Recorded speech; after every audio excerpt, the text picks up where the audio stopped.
한 주간 평안하셨습니까? 옆에 분들과 간단한 인사 나눕시다. 한 주간 평안하셨습니까? 네, 오늘 제목은 그 병에 기름이 다하지 아니하리라는 제목입니다. 그 병에 기름이 다하지 아니하리라. 어느 나라 역사에도 난세가 있습니다. 그런데 이런 난세에는 대개 난세의 영웅이 출현합니다. 우리나라의 역사를 보면 임진왜란이 일어나면서 나라가 난세에 처했을 때 유성룡이나 이순신 같은 영웅이 나타나 조선을 구했습니다. 나라뿐만 아니라 문명사에 있었어도 이런 영웅이 출현합니다. 유럽의 지식인들 사이에서 소박한 독일어로는 문학을 할 수 없다는 조롱 섞인 말이 나오고 있을 때 게테와 쉴러가 나타나서 독일어로도 문학을 할 수 있음을 보여주었습니다. 또 교회사를 볼 때 기독교가 로마 카톨릭과 정교회로 나뉘어져 몇백 년 동안 신앙의 암흑기가 계속되고 있을 때 마틴 루터와 존 칼빈이 나타나서 교회를 개혁하고 교회를 새롭게 했습니다. 북쪽 이스라엘의 역사에 있어서도 가장 악한 두 왕이 통치하고 있었을 때 이스라엘 선지자들 중에서도 가장 위대한 두 선지자 엘리야와 엘리사가 출현했습니다. 오므리와 아합이라는 두 악한 왕들의 출현으로 인하여 북쪽 이스라엘은 패망의 길을 걷고 있었습니다. 하지만 하나님은 엘리야와 엘리사라는 탁월한 두 선지자를 보내시어 이스라엘을 구원하십니다. 이들의 행적을 기록한 성경이 바로 열왕기상 17장부터 열왕기하 앞부분까지입니다. 구약 성경에서 소위 기적이라는 것이 가장 많이 나타나는, 출애굽 빼고 가장 많이 나타나는 부분이 바로 이 부분이에요. 오늘 말씀에 엘리야 선지자가 등장하면서 일어난 일들을 적고 있습니다. 이스라엘의 역사에서 가장 위대한 선지자가 누구냐? 엘리야를 꼽잖아요. 이 엘리야가 등장할 때는 참 놀랍게도 이스라엘의 역사에 있어서 가장 악한 왕인 아합 왕이 다스리고 있었어요. 아합 왕은 왕이 되었을 때 아버지 오므리의 종교 정책을 그대로 받아들여서 여호와 하나님 대신 바알신을 숭배하기로 선택한 것이에요. 그의 아버지 오므리는 등극하자마자 여호와 하나님을 버리고 가나안의 신 바알신을 숭배하였습니다. 열왕기상 16장 24절에서 26절 말씀에 보면 오므리가 여호와 보시기에 악을 행하되 그 전에 모든 사람보다 더욱 악하게 행하여 느밧의 아들 여로보암의 모든 길로 행하여. 느밧의 아들 여로보암은 북쪽 이스라엘을 시작한 왕이잖아요. 근데 이 왕이 제사장도 성경의 말씀대로가 아니라 자기 마음대로 뽑았고요. 그 다음에 절기도 자기 마음대로 정하고, 그 다음에 장소도 자기 마음대로 정하고, 오늘 우리 식으로 말하자면 정확하게 펠리주의 종교를 만들어버린 거예요. 펠리주의 종교를 창시한 사람이 여로보암입니다. 근데 그 길을 그대로 행하며 그가 이스라엘에게 죄를 범하게 한 그 죄 중에 행하여 그들의 헛된 것들로 이스라엘의 하나님 여호와를 노하시게 하였더라. 이스라엘 하나님이 노하시게 하였더라. 오므리가 죽자 그의 아들 아합이 이스라엘의 7대 왕으로 등극합니다. 그는 아버지 오므리의 종교 정책을 계승하면서도 더욱더 안 좋은 쪽으로 발전을 시킵니다. 오므리의 아들 아합이 그의 이전의 모든 사람보다 16장 30절에 33절입니다. 오므리의 아들 아합이 그의 이전의 모든 사람보다 여호와 보시기에 악을 더욱 행하여 느밧의 아들 여로보암의 죄를 따라 행하는 것을 오히려 가볍게 여기며 자기 마음대로 예배 드리는 거예요. 아무데나 드리는 것이고요. 법도도 없이 드리는 것이고, 그걸 가볍게 여겼어요. 가볍게 여기며 시돈 사람의 왕 엣바알의 딸 이세벨을 아내로 삼고, 여기 지금 시돈 사람의 왕이 등장하는데 시돈의 작은 왕국이었던 것 같아요. 작은 왕국, 왕이 있었어요. 이 왕 이름이 엣바알이에요. 근데 그 딸 이름이 이세벨이에요. 오늘 우리가 본문을 이해하는데 이 부분이 매우 중요한 지금 부분을 차지하고 있습니다. 시돈 사람의 왕 엣바알의 딸 이세벨을 아내로 삼고 가서 바알을 섬겨 예배하고, 여호와를 버리고 바알을 섬겨 예배하고, 사마리아에 건축한 바알의 신전 안에 바알을 위해서 신전을 또 세웠어요. 그리고 바알을 위해 제단을 쌓으며 또 아세라 상을 만들었으니, 바알과 아세라예요. 남신 여신 나란히. 그는 그 이전에 이스라엘의 모든 왕보다 심히 이스라엘 하나님 여호와를 노하시게 하였더라. 자, 여러분, 이런 상황에서 이스라엘은 영적으로 볼 때 패망하는 것은 시간 문제였습니다. 하나님의 백성들은 여호와를 섬기면 살고 우상을 섬기면 죽는다는 것이 이스라엘의 역사 이해의 기초였습니다. 여호와를 섬기면 살고, 하나님의 백성들을 두고 하는 얘기예요. 하나님의 백성이 아닌 사람들은 상관이 없어요. 근데 하나님의 백성들은 하나님을 섬기면 어떤 상황에서도 살아날 수가 있다는 거예요. 그러나 하나님을 섬기지 않으면 반드시 멸망으로 가게 되는 거예요. 여러분, 멸망으로 갈 때 멸망으로 간다고 말하면서 가는 사람이 있습니까? 여호와 하나님을 섬기는 사람들이 우상을 겸하여 섬기게 되면 반드시 멸망하는 거예요. 그런데 아합 왕은 여호와 하나님을 버리고 바알신을 섬기고 바알신을 위하여 신전을 세우고 그의 아내 시돈 여자 이세벨의 뜻에 따라 전국에 바알신 학교까지 세워 바알의 제사장들을 양성하였으니, 배로 말하자면 파선하여 가라앉아가고 있는 티타닉과 같다는 그런 말씀이에요. 하지만 이 시대에 누구 한 사람도 이렇게 침몰하고 있는 배와 같은 역사를 구하기 위하여 아합 왕에게 한가할 사람이 없었습니다. 그러시면 안 됩니다. 우리는 원래 하나님을 믿는 백성이었는데 우리는 하나님을 섬겨야 됩니다. 이렇게 담대하게 아합 왕에게 가서 말할 사람이 없었다는 것입니다. 예, 여러분, 이런 침몰하는 역사는요, 하나님 외에 누구도 구할 수 없습니다. 하나님만이 구할 수가 있어요. 왜냐하면 하나님은 역사의 흥망성쇠를 주관하시는 분이시기 때문입니다. 하나님께서 이스라엘의 역사를 구하기 위한 히든카드를 꺼내놓으시는데 그 히든카드가 바로 선지자 엘리야입니다. 이게 말하자면, 야구 경기로 말하자면 완전히 게임이 기울였어요. 절대로 뒤집을 수 없어요.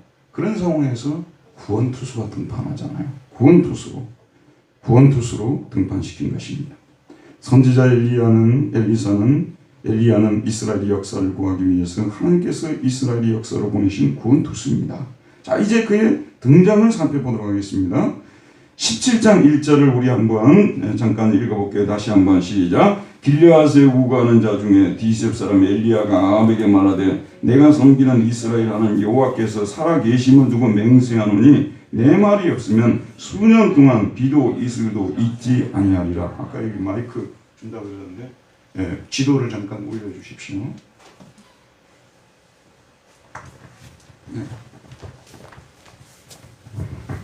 오늘 설교를 이해하기 위해서 조금 이제 여러분 이게 지도 보는 좀 배워야 될 것 같은데요. 이게 지금 밑에가 사해입니다. 그리고 요단강이에요. 요단강이 가운데로 이렇게 흐르고 있잖아요. 요단강이 가운데로 흐르고 있어요.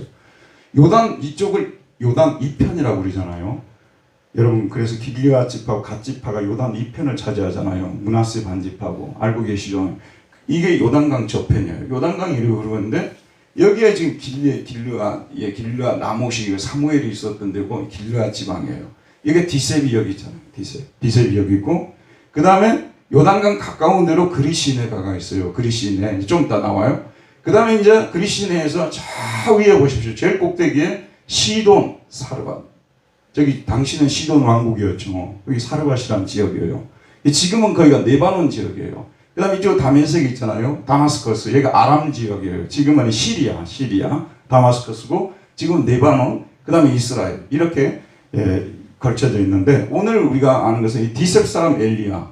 그 다음에 그리스에서 사르밧자 시돈 사르밧 지역으로 가는. 그 다음에 이제 거기서 나중에 18장으로 가면 여기 갈멜산이 있잖아요. 이쪽 갈멜산에서 싸우게 되는. 이게 지금 우리가 지금 17장과 18장을 이해하는 데 있어서 기본적으로 알고 들으면 좋은 그런 지도예요.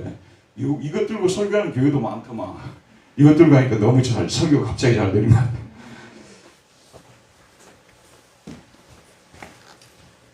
자, 여기 보면 길르앗에 우거하는 자 중에 디셉 사람 엘리야가 아합에게 갔어요. 근데 아마 아합은 이쪽에 여러분 야복강 이렇게 나오고 그 위에 길르앗 이쪽으로 올라가면 북이스라엘 나오잖아요. 거기에 티르자 이렇게 나오는데 여기 지금 사마리아가 안 써있는데 거기가 바로 사마리아예요. 북이스라엘이 수도죠, 수도. 북이스라엘 수도, 거기에 아합이 있었지 않습니까? 아합이 오므리가 거기를 수도로 정했어요. 북쪽 이스라엘의 수도가 된 거예요. 예를 들면 개성에 있다가 평양으로 간 거하고 같은 거예요. 그래서 이제 그곳으로 그 수도에 거주하고 있었던 것이죠, 아합이. 그런데 그 전까지 이 엘리야가 이 길앗 나무 이 근처 디셉에 숨어 있었어요. 왜냐하면 다른 선지자들은, 여호와를 섬기는 선지자들은 거의 다 죽었거든요. 거기에 이제 피하에서 숨어 있었던 거예요. 하나님께서 뭐라고 말씀하시냐면, 엘리야가 아합에게 말하여 내가 섬기는 이스라엘의 여호와께서 살아계심을 두고 맹세하노니 내 말이 없으면 수년 동안 비도 이슬도 있지 아니하리라 하니라. 이렇게 하나님께서 가서 말하라고 했어요. 그래서 사마리아로 가서 죽음을 무릅쓰고 사마리아로 가서 엘리야 앞에서 하나님의 말씀을 전합니다. 선지자는 죽음을 무릅쓰고 하나님의 말씀을 전하는 사람이죠. 여기 불을 좀 켜주셔야 되는데, 그리고 아합에게 하나님의 말씀을 담대히 전하는데 17장 1절에요. 내가 섬기는 이스라엘 하나님 여호와께서 살아계심을 두고 맹세하노니, 여기 보면 내가 섬기는 이스라엘의 하나님이라고 고백을 합니다. 엘로헤 이스라엘의 하나님, 아쉐르 아마르티, 내가 섬기는 이스라엘의 하나님이라고 살아계심을 두고 맹세한다고 말합니다. 여러분, 이 표현을 통하여 엘리야는 자신은 하나님만을 섬기고 결코 바알을 섬기지 않겠다는 강한 의지를 표명합니다. 들어봅시다, 여러분. 당시에 엘리야가 가장 유명한 인기 있는 선지자였다. 오늘날 목사님이셨어요. 근데 한동안 숨어있다가 잠적하다가 나타나지 않았는데 갑자기 사마리아에 있는 아합에 나타나니까 아합이 기대를 했을 거예요. 이제 얘도 마음이 변화되어가지고 바뀌어가지고 이제 바알을 섬기려는가 보구나. 그래서 나를 찾아왔는가 보구나. 기대를 잔뜩 했겠지 않겠어요? 근데 첫마디가 뭐예요? 첫마디가 내가 섬기는 이스라엘 하나님의 살아계심을 두고 맹세하노니. 여러분, 마귀가 우리를 이렇게 이 모양 저 모양으로 유혹해 올 때 첫마디가 굉장히 중요해요. 첫마디가 처음부터 그래서 다 끊어버려야 돼요. 처음부터 신앙 고백을 해버려야 됩니다. 한 번 양보하게 되면요, 두 번 양보하고, 두 번 양보하면 세 번 양보하고요. 그러면서 무너져 버리는 거 아니겠어요? 그러니까 여기서 엘리야는 당신 착각하지 말아라. 나는 어떤 일이 있어도, 내가 죽더라도 나는 여호와 하나님만이 참되신 하나님이라고 나는 믿는다 하고 고백하는 것입니다. 여러분, 전능하사 천지를 창조하신 하나님을 믿사오며 우리가 신앙 고백하지 않습니까? 어떤 상황에서 이 천지 만물은 우연에 의해서 만들어진 것이 아니라 전능하신 하나님께서 창조하신 하나님이시라는 거. 이 역사는 우연히 진행되는 것이 아니라 어떤 역사의 유물론적 법칙에 의해서 진행되는 것이 아니라 살아계신 하나님이 역사를 주관한다는 이러한 신앙 고백을 빨리 할수록 좋은 거예요. 확실하게 우리가 해버려야 돼요. 신앙은 흐리다게 하게 되면요, 안 하는 것만도 못해요. 하려면 확실하게 해야 되는 것입니다. 내가 섬기는 살아계신 하나님이라고 엘리야처럼 저와 여러분도 고백했으면 좋겠습니다. 그러면서 내 말이 없으면 수년 동안 비도 이슬도 있지 아니라고 말하는데, 바알 왕이 이 말씀을 듣자마자 기분 나빴겠죠. 이 말씀 무슨 뜻이겠어요?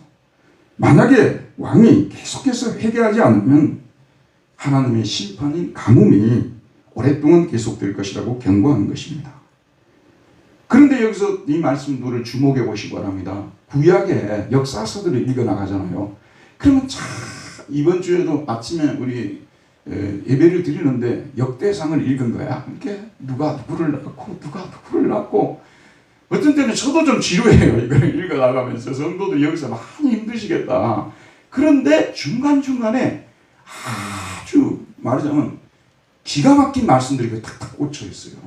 참 말씀들을 음미하면, 역사서는 그런 재미로 읽는 것 같아요. 음미하고 읽으면 굉장히 은혜가 됩니다. 근데 여기도 보게 되면은 뭐라고 나오냐면, 이 가뭄이 내 말이 없으면 수년 동안 비도 이슬도 있지 않냐라 말했어요. 이게 비만 내리지 않는 것이 아니라 심지어 이슬조차 내리지 않는 그런 엄청난 가뭄이 될 것이라고 경고하고 있는 거예요. 이게 비도 이슬도 내리지 않는다는 문학적인 표현이잖아요. 그러나 영적으로 보게 되면 혹독한 가뭄이, 심각한 가뭄이 있을 것이라고 경고하고 있는 것입니다. 그런데 이 말씀은 또 내 말이 없으면 수년 동안 비도 이슬도 있지 아니하리라. 이게 또 당시의 시대적 배경에서 보면 바알 숭배와 관련이 되어 있습니다. 우리 그 총신의 구약학자 김창 교수님이 계시는데 저하고도 잘 아는 분이에요.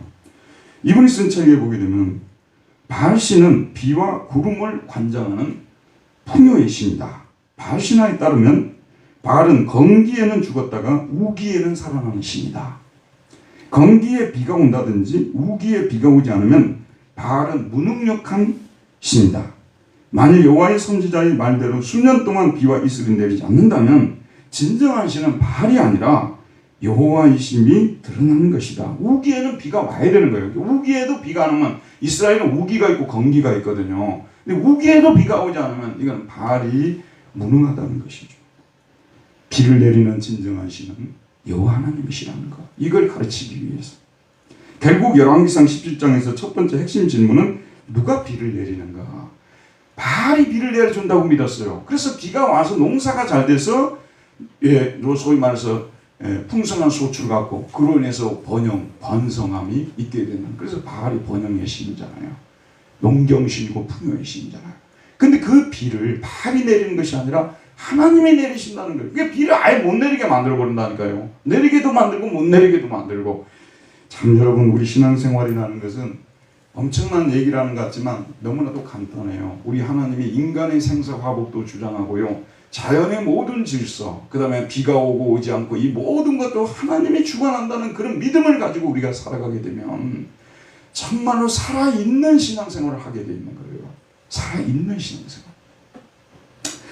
자, 이런 가뭄 속에서 모든 백성들은 가뭄의 고통을 겪어야 합니다. 그런데 놀라운 사실은 선지자 엘리야도 이 가뭄의 고통에서 면제가 되지 않는다는 사실입니다. 여러분, 세상의 제약이 관영하고 그로 인하여 여호와의 심판이 떨어지면 믿는 자들조차도 그 심판의 고통을 감당해야 된다는 말씀입니다. 지금 온 세계가 겪고 있는 코로나는 하나님께서 인류에게 내린 재앙이 분명합니다. 하지만 이런 재앙에서 그리스도인이라고 면제되지 않습니다. 그리스도인들 중에서도 직업을 잃고 생활의 고통을 겪는 사람들이 많이 늘어나고 있습니다.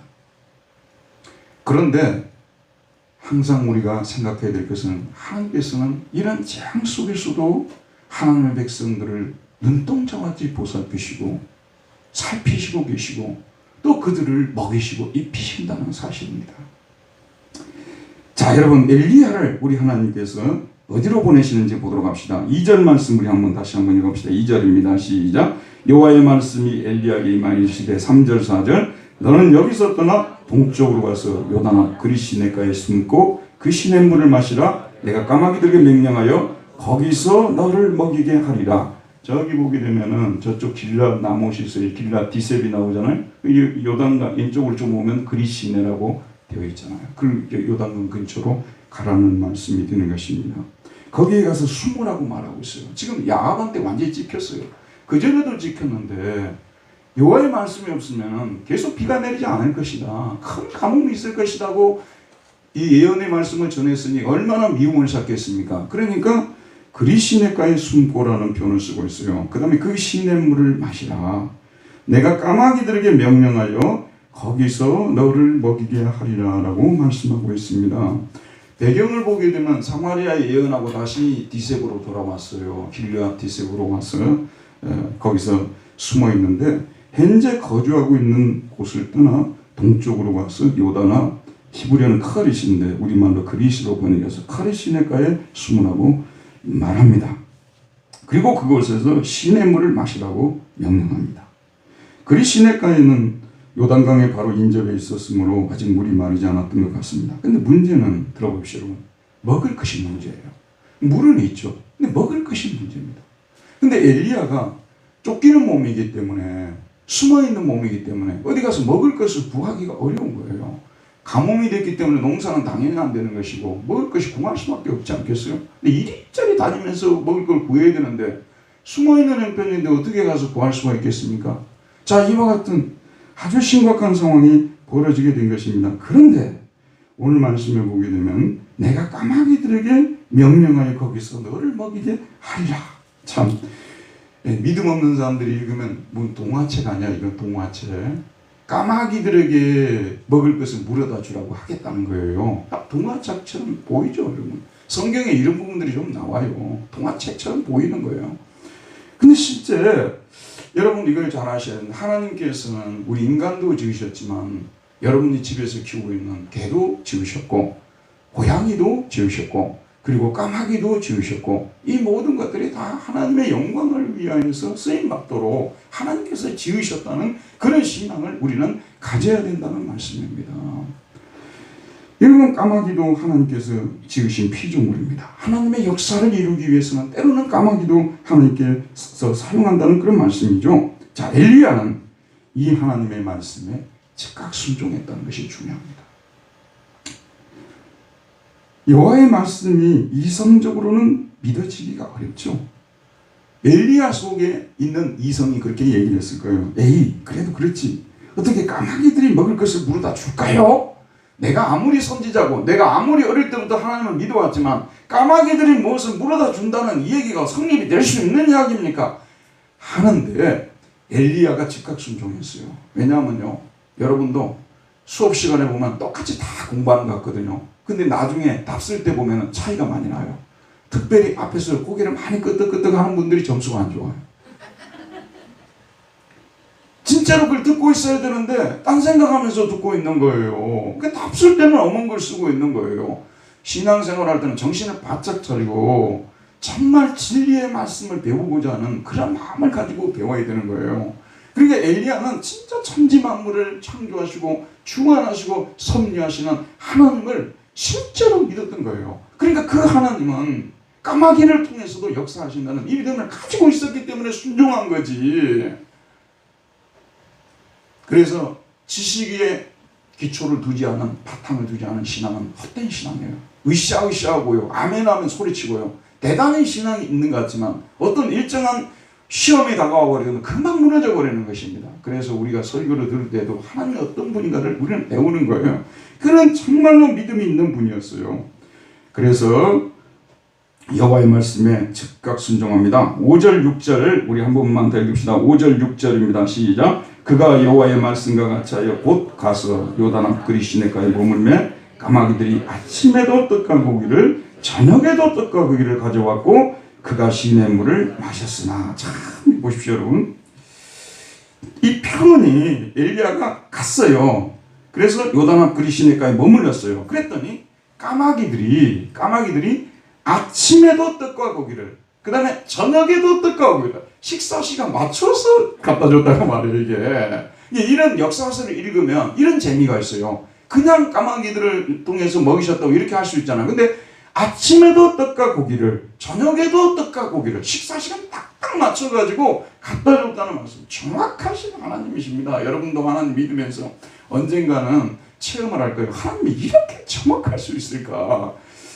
내가 그렇게 기도하고 이루어지지 않을 것 같았는데 또 돌이켜보게 되면 정확하게 하나님이 이루어진 것을 보면 감탄을 하는 거예요. 이게 어떻게 식사 시간마다 정확하게 때를 맞춰서 이렇게 갖다 줄 수 있느냐. 참 놀랍죠 여러분. 그가 시냇물을 마셨으나 엘리야에게만 해당하는 말씀이 아니겠죠. 우리 신자들이 어려움에 처하게 될 때 더 이상 어디에서도 먹을 것을 구할 수 없는 상황이 되었을 때 하나님께서는 동서남북에 있는 까마귀들을 모이게 하십니다. 그리고 그들을 통하여 먹을 것을 우리에게 물어다 주게 하십니다. 여기 앉아있는 우리 중고등부 학생들은요, 또 우리 주일학교 학생들은 그럴 거예요. 목사님, 저는요 까마귀가 뭘 물어다 준 적은 단 한 번도 없어요. 그럴 거예요. 근데 저는 물어다 준 적이 있거든요. 근데 여러분은 없을 거예요. 왜? 왜냐하면 엘리야처럼 굶어 죽을 상황을 겪어보지 못했기 때문에 그래요. 여러분도 죽기 직전에 되면 분명히 까마귀들이 날아올 거예요. 굶어 죽기 직전이니까 까마귀를 이용한 거지. 굶어 죽지 않은 상황에서 까마귀를 뭐하러 사용합니까? 까마귀는 굶어 죽기 직전에 나오는 거예요. 저는 참 그 목회자의 길을 걸었기 때문에 참 하나님의 은혜를 많이 받은 것 같아요. 까마귀를 통해서 채워주시는 그런 체험을 좀 다른 분들보다 많이 할 수 있는 기회가 있었던 것 같습니다. 제가 광주에서 대학을 졸업을 했거든요. 그래서 1년 동안 기도를 하고 신학교를 가야 되겠다고 결심하고 다음 주 월요일 날 출발할 거예요. 다음 주 월요일 날 이삿짐을 싸고 서울로 출발하는데 분명히 하나님께서 그 사이에 이사 비용을 채워주시려고 믿고 기도를 했어요. 그런데 금요일이 되고 토요일이 되니까 믿음이 자꾸 떨어지더라고요. 믿음이 자꾸 떨어지고 토요일이 되니까 이제 심란해지더라고요. 아, 이거 진짜 서울도 못 올라가겠네. 이 방은 빼야 되고 심각한 그런 상황에 놓여 있는데 토요일 날 광주 그 도청이 있어요. 그 민주화 운동 답 있고 그런 데 있잖아요. 도청을 이렇게 산책을 하는데 제가 전에 성경 공부를 가르쳤던 그 의사 부인이세요. 그분이 거기서 탁 부딪힌 거예요. 그분을 만나가지고 탁 보더니 저보고 관광 호텔에 가서 커피 한잔 하자고 그러더라고요. 그 이제 따라갔죠. 가서 이제 어떻게 되는 거냐 그러니까 제가 1호풍 해서 지금 서울로 올라가게 되었습니다. 이렇게 이제 말씀을 들었어. 오랫동안 안 만나다가 만난 거예요. 근데 이분이 헤어질 때 봉투를 하나 딱 주는 거예요. 그래서 저는 책 사러 나갔기 때문에 심란하고 산책하고 그래서 그게 하나님의 인도고 까마귀라는 사실을 정말 까마귀처럼 믿고 있었어요. 그랬는데 집에 딱 돌아오는데 정신이 바짝 나는 거예요. 여러분 우리 성도들이요. 기도를 하는데 거의 응답될 걸 생각 안 하고 기도해요. 대부분이 그래요. 분명히 하나님은 기도하면 응답해 주신다고 약속하셨잖아요. 근데 대부분 기도해놓고 잊어버려요. 까마귀 고기 먹은 것처럼 잊어버린다 그런 말씀이에요. 그래 집에 오니까 정신이 바짝 드는 거예요. 여러분이 서울로 가는 차비가 그 속에 딱 들어있는 거예요. 얼마나 기분이 좋았겠습니까? 하나님의 큰 격려를 해주신 것이죠. 근데 서울에 가서 살 집이 있어야 되잖아요. 근데 우리가 서울에 가서 살 그 전세 돈을 얻을 수 있는 돈이 없었어요. 걱정을 하고 있는데 서울에 있는 우리 동서가 신정동에 지금 살고 신월동 신월사동에 그분은 계속 살았어요. 지금 소천하셨는데 그 동서는 교회 절대 안 다니시는 분이에요. 상처가 많고 해서 교회를 안 다니시는 분인데 갑자기 전화가 와가지고 자기 집에 방이 3칸 있는데 한 칸을 우리 가족을 위해서 내주겠다는 거예요. 그때는 이제 나하고 집사람하고 아들 셋이만 있었거든요. 둘째도 셋째도 안 태어났던 때이기 때문에. 그래 거기 이제 가는데 왜 그러면 도와줬냐고 나중에 물어보니까 이분이 돌아가신 장모님을 굉장히 좋아했어요. 근데 그 돌아가신 장모님이 꿈에 나타나가지고 우리 좀 도와주라 그랬어요. 그랬어요. 그래 이제 그런 까마귀를 또 거기서 체험한 거예요. 우리 신대원은요, 여기 우리 전도사님들도 계시는데 1학년, 2학년은 당시에는 양지에서 공부를 했어요. 캠퍼스가 양지에 있었고 3학년은 사당 캠퍼스에서 공부를 했어요. 근데 제가 2학년 때 경기도 양지에서 방을 얻어서 공부를 하는데 그 경기도 양지에 이제 전세금이 전혀 없으니까 한 달에 25,000원을 주는 그런 방을 얻었어요. 근데 그 집은 어떤 집이냐면 닭장을 개조를 한 거예요. 닭장을 개조했고 거기에 도배 정도 해가지고 내놓은 거예요. 참 양심불량이고 우리나라에 아직도 그런 주인들이 있다는 것이 참 속상한 일이죠. 근데 그때는 그게 통했어요. 말도 못했어요. 그런데 여름에는 무지무지 더운 거예요. 그리고 겨울에는 무지무지 추워가지고 그냥 막 이불을 막 베개다가 다 하고 여름에는 또 무지무지 덥고 음식을 해놔도 너는 냉장고가 없었다니까요.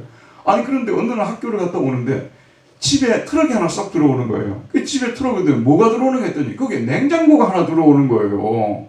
그리고 어찌 된가 했더니 서울에 있는 우리 친척이 작전 기도를 나름대로 하고 있었다는 거예요. 작전 기도를 하는 중에 우리 집에 냉장고를 하나 이게 보내줘야 되겠다 그런 생각을 하게 돼서 보내줬다는 거예요. 그래서 그의 여름은 차가웠어요. 그의 여름은 차가웠어요. 시원하게 그의 여름을 보낼 수가 있었습니다. 간증을 하자면요, 정말로 간증할 것이 많습니다.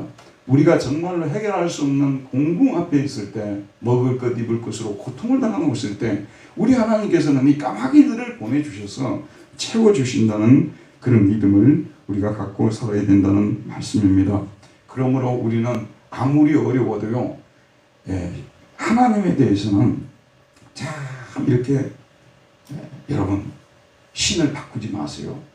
구약에 보게 되면 신을 바꾸는 사람들이 자꾸 생기니까요. 신을 바꾸지 마세요. 나이키 신는 사람들은 계속 나이키 신으시고요. 프로스펙스 신는 사람들은 프로스펙스 신으세요. 신을 이리 바꾸고 저리 바꾸고 신을 또 많이 늘려놓으면 좋겠다. 일본 사람들처럼. 그래서 일본 사람들은 가정에 들어가잖아요. 신을 몇 개씩 세워놨어요. 이걸 건강을 좋게 하는 신, 재물을 가져다 주는 신, 진급하게 하는 신, 여호와의 신도 거기 하나 들어가 있는 거예요. 이런 소위 다신론, 완전히 하나님께서 가증히 여기는 것입니다. 여러분 아셔야 됩니다. 혹시 여러분 주변에 우상을 섬기고 있고 그런 분들은요, 불쌍히 여겨야 됩니다. 그는 죽으려고 한정한 거예요. 망할 수밖에 없는 거예요. 망할 수밖에 없는 거예요. 우리 하나님 믿는 사람은 아무리 어려워도 엘리야처럼 하나님을 바라고 그 말씀에 순종하고 나가면요, 그렇게 어려웠던 그 시간이 어느 정도 시간이 지나면 해결이 되어 있는, 그렇게 놀라우신 하나님이십니다. 어떻게 그런 문제가 해결되었을까? 내 인생이 그런 상황에서 어떻게 벗어났을까? 내가 생각해도 믿어지지 않을 만큼 그런 놀라운 기적을 일으키시는 하나님을 여호와 하나님이라고 우리가 믿고 있습니다. 이런 믿음을 여러분 모두가 가졌으면 좋겠습니다. 그런데 엘리야에게 어느 정도 시간이 지나니까 또 하나의 큰 문제가 터졌어요. 우리 신앙인의 삶이 그렇잖아요. 이 문제 하나 해결되면 그 다음 문제는 또 해결이 없을 것 같죠. 또 그 문제가 또 터지는 거예요. 그 문제가 무엇이냐? 7절입니다. 땅에 비가 내리지 않으므로 얼마 후에 그 시내가 마르니라. 한번 여러분 상상력을 갖고 한번 생각해 보세요. 까마귀는 먹을 것은 물어다 줄 수 있어요. 근데 마실 물은 물어다 줄 수 있어요? 없어요? 마실 물은 배달을 못해요. 자기가 먹은 걸 터야 될 거예요. 어쩔 거예요. 그러니까 시내가 말라버렸습니다. 정말로 이제는 마시지 못해서 죽을 지경에 놓이게 된 것입니다. 그런데 하나님께서는 이미 대책을 마련해 놓으셨어요. 여러분 우리 신앙은 돌이켜보게 되면 하나님이 우리가 절벽에 부딪혔을 때마다 대책을 하나씩 내놓으시면서 우리 인생을 인도하신다는 사실을 생각해야 되는 것입니다. 그 대책이 무엇이냐? 그게 바로 그리시네가를 떠나서 오늘날의 레바논에 속한 시돈 왕국의 사르밧으로 가라고 명령하십니다. 저 북쪽에 있는 시돈, 사르밧, 그리로 가라고 명령합니다. 8절과 9절 말씀에 보면 여호와의 말씀이 엘리야에게 임하여 이르시되 너는 일어나 시돈에 속한 사르밧으로 가서 거기 머물라. 내가 그곳 가부에게 명령하여 네게 음식을 주게 하였느니라. 여러분 오늘 말씀을 유심히 살펴보십시오. 하나님께서는 엘리야에게 이스라엘 땅이 아닌 이방 땅 시돈으로 가라고 말씀하십니다. 시돈은 어느 곳이에요? 아합 왕의 부인 이세벨의 고향입니다. 그녀는 시돈의 왕 엑바알의 딸입니다. 그의 아버지의 집은 바알을 섬겨왔습니다. 아스타롯을 섬겼습니다. 그래서 그녀는 이스라엘 왕 아합에게 시집을 온 후에 바알신을 장례하고 손수 이스라엘 전역에 바알신 학교를 세워 바알 제사장을 양성하였습니다. 그런데 하나님께서 다른 곳이 아닌 바로 이 바알의 본고장 시돈으로 엘리야를 가라고 말씀하십니다. 근데 시돈 땅에서도 기근이 심했어요. 먹을 것을 구하기가 너무 어려웠습니다. 근데 하나님께서 하시는 말씀을 들어보십시오. 내가 그곳 가부에게 명령하여 내게 음식을 주게 하였느니라. 자, 여러분 상상을 한번 해보세요. 자, 시돈 땅으로 가라고 했어요. 근데 이방 여인 거기 사르밧이 있잖아요. 근데 그 집으로 가면 그 가부신데 가부가 너의 먹을 것을 책임질 것이라고 공급해 줄 것이라고 말씀하고 있어요. 그럼 우리는 이 뒷부분을 읽지 않으면 어떤 생각을 하게 되냐면 그 가부는 평소에 좀 먹을 것을 많이 저장해 놓았는 것 같구나. 그래서 하나님께서 그리로 보내셨는가 보구나. 이렇게 생각할 수 있는데 가부에게 있는 재산이 뭔지 아세요, 여러분? 10절 우리 한번 읽어볼까요? 10절. 그가 일어나 사르밧으로 가서 성문에 이를 때 한 가부가 그곳에서 나무가지를 줍는지라. 이에 불러 이르되 청하건대 그릇에 물을 조금 가져다가 내가 마시게 하라.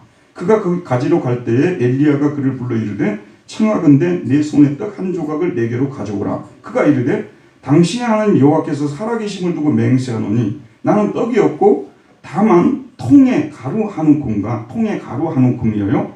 병에 기름 조금뿐이라. 여기 병 있잖아요. 기름 조금뿐 남았어요. 내가 나뭇가지 둘을 주워다가 나와 내 아들을 위하여 음식을 만들어 먹고 그 후에는 죽으리라. 가부가 어떤 형편에 있었어요? 지금 이 통을 보니까 가루 한 움큼만 남아있어요. 그리고 집에 있는 병에 기름 조금뿐이에요. 그런데 하나님께서 그 가부에게 엘리야가 올 테니까 그를 먹여 살리라고 하는 거예요. 그리고 엘리야에게는 뭐라고 말씀하냐면 거기 가면 가부가 너를 먹여 살릴 거라고 하는 거죠. 참 정말 어떻게 보면 말도 안 되는 지금 이 상황이 지금 벌어지게 된 거 아니에요. 엘리야가 그 소리를 들었을 때 참 기가 막히다는 생각을 했을 거예요. 하나님도 해도 너무하신다고 어떻게 이런 과부에게 가서 나에게 먹을 것을 이렇게 구하라고 말씀하셨을까? 심란했었을 수 있습니다. 그런데 여러분 엘리야의 말을 들어보십시오. 13절 말씀 우리 다 같이 한번 읽어봅시다. 13절입니다. 시작. 엘리야가 그에게 이르되 두려워하지 말고 가서 네 말대로 하려니와 먼저 그것으로 나를 위하여 작은 떡 한 개를 만들어 내게로 가져오고 그 후에 너와 네 아들을 위하여 만들라. 네 말대로 그렇게 하면 내가 막지 않겠다. 가서 나뭇가지 둘을 구해가지고 떡 한 개를 만들어서 자기하고 자식하고 먹고 죽겠다는 말, 거기에 대해서 할 말이 없다. 그런데 먼저 그것으로 나를 위하여 작은 떡 한 개를 만들어. 자, 이러면 보세요. 이거 만들었는데 떡이 이제 이만하게 나온 거예요. 근데 이 반은 떼가지고 나한테 먼저 주고 그 다음에 너 먹고 네 아들 먹고 이렇게 지금 나온 거예요. 여러분 한번 상상을 해보세요. 어떻게 하나님의 선지자가 가루 한 움큼만큼의 긍휼이 있는 선지자라면 내가 굶어 죽어도 좋으니까 너희들이 그걸 나눠 먹고 이래야 되잖아요. 근데 엘리야가 뭐라고 말하고 있죠? 만들어 갖고 먼저 누구에게요? 자기에게 먼저 갖다 주고 그 다음에 너 먹고 아들 주고 이렇게 나옵니다. 자, 염치도 없고 눈치도 없고 참 요즘 할 때 밉상 캐릭터라고 하잖아요. 그게 밉상 캐릭터가 이제 말도 못하게 밉상 아니겠어요. 갑자기 저 이스라엘 아래서 선서가 날아와가지고 자기 집에 와가지고 마실 거 달라 그러고 먹을 걸 달라 그러고 그래 그 사정을 이야기했더니 인정사정 봐주지 않고 그냥 만들어가지고 자기에게 먼저 떡을 주고 자식들 그 다음에 자식 먹고 너 먹고 이렇게 지금 말씀하고 계시는 거예요. 여러분 들어보세요. 그런데 뭐라고 엘리야가 말하냐면 그 다음 말씀 한번 14절 말씀 같이 한번 읽읍시다. 시작. 이스라엘 하나님 여호와의 말씀이 나 여호와가 비를 지면에 내린 날까지 그 통에 가루가 떨어지지 아니하고 그 병에 기름이 없어지지 아니하리라 하셨느니라. 내가 이렇게 너에게 볼 때는 사정없이 무리한 말을 하는 것은 내 말이 아니고 여호와 하나님이 너에게 가서 그런 말을 하라고 명령했다. 네가 만약에 내 말씀에 순종하면은 나 여호와가 비를 지면에 내리는 날까지 3년 6개월이라고 하잖아요. 비를 내리는 날까지 그 통에 가루가 떨어지지 아니하고 여기 로를 지금 강조를 하고 있습니다. 결코 떨어지지 아니할 것이고 로 하스에르 결코 텅비 엠피티지 로 엠피티 빌레킴 부족하거나 텅 비거나 그런 일이 결코 없을 것이다. 이렇게 보세요 여러분. 아침에 일어나서 이렇게 통을 봤더니 거기에 분명히 어제 먹고 없앴는데 가루가 또 차 있어요. 또 병을 봤더니 분명히 어제 썼는데 또 차 있어요. 이 일이 계속 몇 날 며칠 동안 계속되고 있을 것이라고 이렇게 말씀하고 있어요.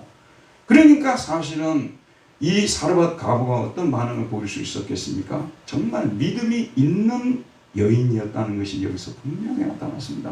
여기 앉아있는 저와 여러분에게 만일 누군가가 와서 목사라는 사람이 이런 얘기했으면요, 목사님이 그래도 긍휼이 있는 사람이니까 이 사이비야 물러가라 이렇게 여러분 했을 거예요. 이런 사이비가 먹을 거 하나 사가지고 올지도 모르고 올 때 집에 들어갈 때 뭘 사갖고 가야 되잖아요. 그런 것도 없고 아무것도 아니게 이게 무슨 이게 이상한 사람이 한 사람 들어와가지고 이런 말을 나에게. 근데 여기 잘 보세요. 하나님께서 사르밧 과부에게 엘리야가 올 것이니 너를 먹이라고 해서 그 정도로 기도하는 여자였단 말이에요. 그 정도로 믿음이 있는 사람이었다는 거죠. 여러분 이 세상은요 두 종류의 사람밖에 없습니다. 진짜 믿음이 있는 사람하고요 믿음이 없는 사람하고 두 종류의 사람밖에 없어요.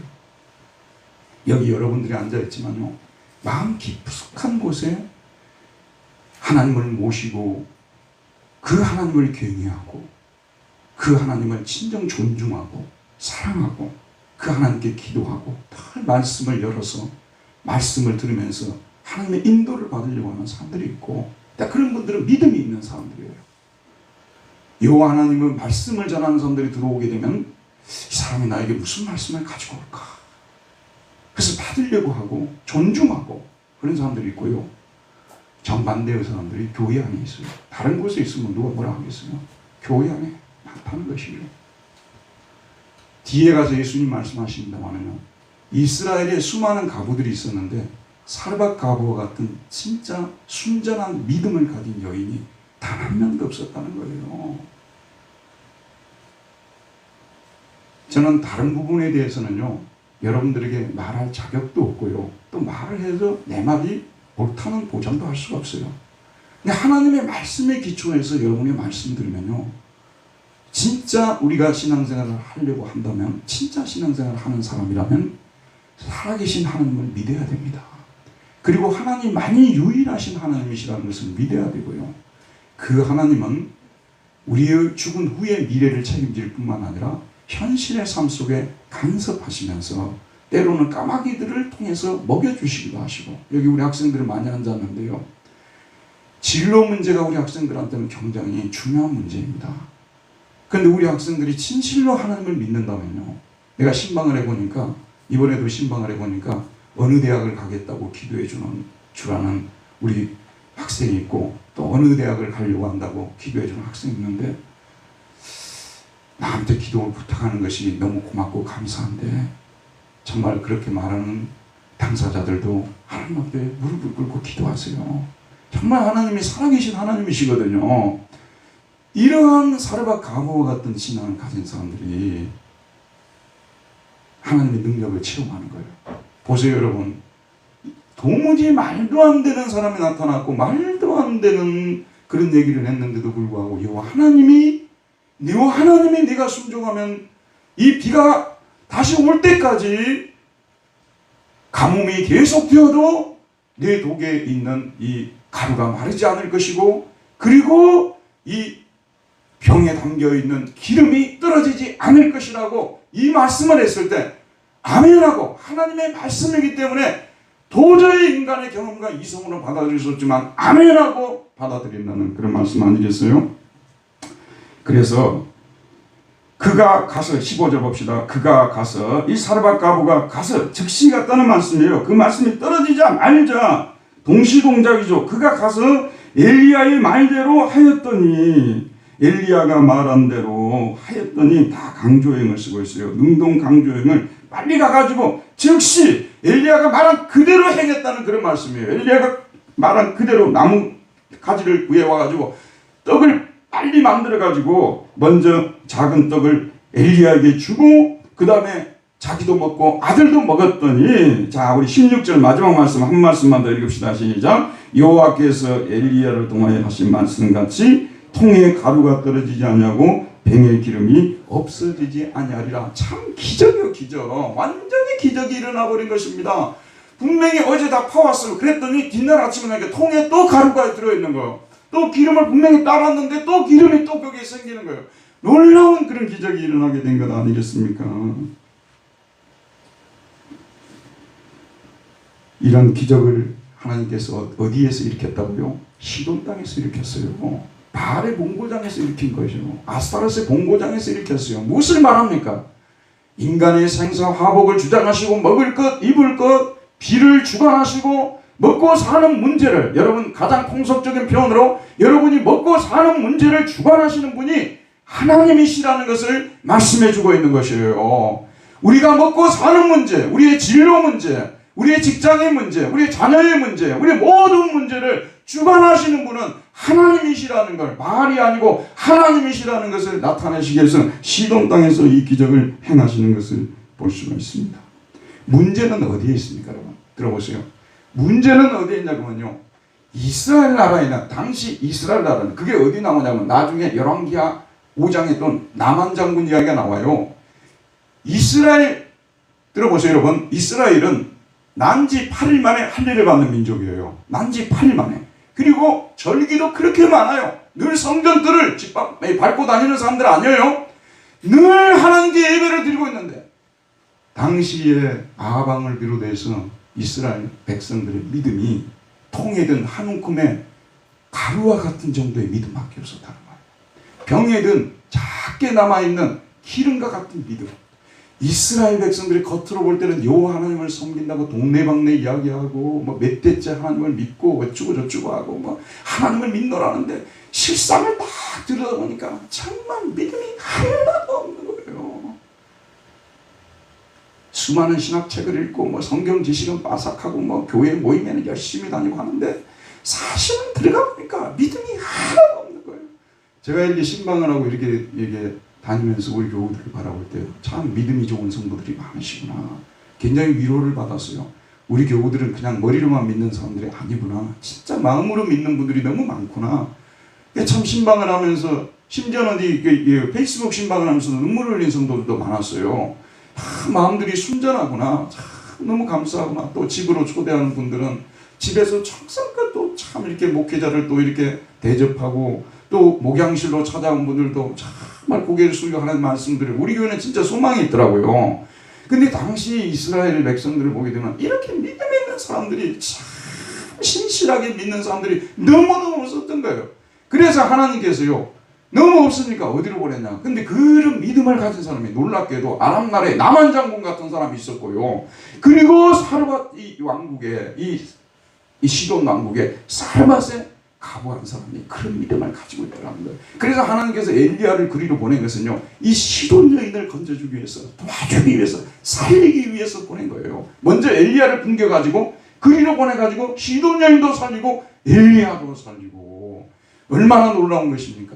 엘리야도 사실 선지자 노릇을 하고 있지만요 이런 기적을 자기 인생 속에서 별로 경험해보지 못했을 거예요.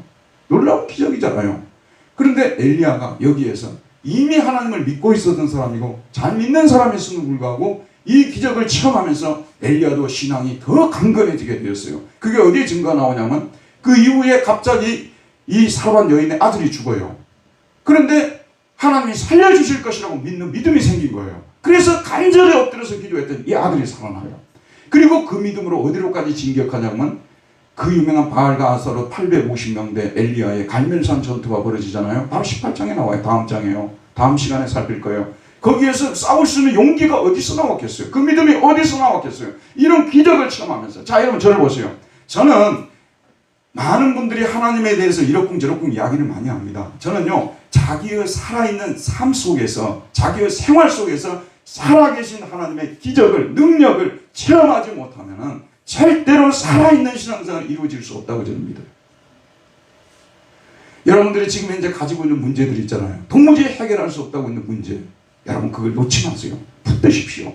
하나님 앞에 그것을 붙들고 간절히 기도하시기를 바랍니다. 하나님은 진짜 살아계신 하나님이에요. 해결할 수 없는 문제가 하나님께는 없습니다. 반드시 해결할 수 있습니다. 그런데 너무 신사적으로 믿으려면요 아무런 능력도 체험하지 못해요. 하나님 앞에는 신사적으로 예수 믿으려 하지 마시고요 엎드리십시오. 무릎을 꿇으십시오. 고개를, 이 손을 들고요 간절히 기도해야 되는, 간절히. 그래서 큰일 났다 해도 문제가요 기도하고 났더니 어느 순간에 다 해결이 되어 있는 놀라운 기적을 체험하는 거예요. 하나님께서 이런 사르밧 가부와 같은 이런 사람이 있으면요 하늘에서 천사를 보낼 거예요. 예수님께서 이 사건을 기가 막히게 해석해 주었어요. 그래서 이 구절 읽고 마치도록 하겠습니다. 누가복음 4장 25절 26절 말씀을 보고 이런 말씀이 나와요. 또 이르시되 내가 진실로 내게 이르노니 선지자가 고향에서는 환영을 받는 자가 없느니라. 내가 참으로 너에게 이르노니 엘리야 시대에, 지금 꺼내보세요. 3년 6개월 동안 닫히여, 하늘이 닫혔다고 말하죠. 온 땅에 흉년이 들었을 때에 이스라엘에게 많은 가부가 있었으되 엘리야가 그중 한 사람에게도 보내심을 받지 않고 오직 시돈 땅에 있는 사렙다의 한 가부에게 뿐이었으며 라고 말하고 있습니다. 이스라엘 땅에 수많은 가부들, 그 당시 가부들은 다 가난했잖아요. 가부들이 수없이 있었지만 그 문제를 해결해 줄 수 있는 하나님께 무릎을 꿇는 가부가 없었다고 말해요. 시돈 땅에 살고 있는 사르밧 가부, 그 가부만이 하나님께 무릎을 꿇었다는 그런 말씀하죠. 그래서 하나님께서 엘리야를 그곳에 보내서 비가 오지 않는 날 동안 통에 기름이 다하지 아니하고, 통에 기름이 다하지 아니하고, 통에 가루가 다하지 아니하고 병에 기름이 다하지 않게끔 하나님께서 만들어 주셨다는 말씀입니다. 문제는 우리의 믿음입니다. 여러분 실체 없는 믿음 있잖아요. 포장한 믿음, 우아하게 보이는 믿음, 하나님의 능력을 체험하는데 아무 소용이 없어요. 하나님 앞에서는 제가 늘 얘기를 하지만 부르짖는 믿음을 가져야 돼요. 소리치는 믿음. 제가 독일에 가서 신앙생활을 16년 동안 한 사람 아니에요. 우리 한국 교회도 하고 독일 교회도 했는데 나는 그 독일 요를 때는 놈들이라고 좀 붙이고 싶어요.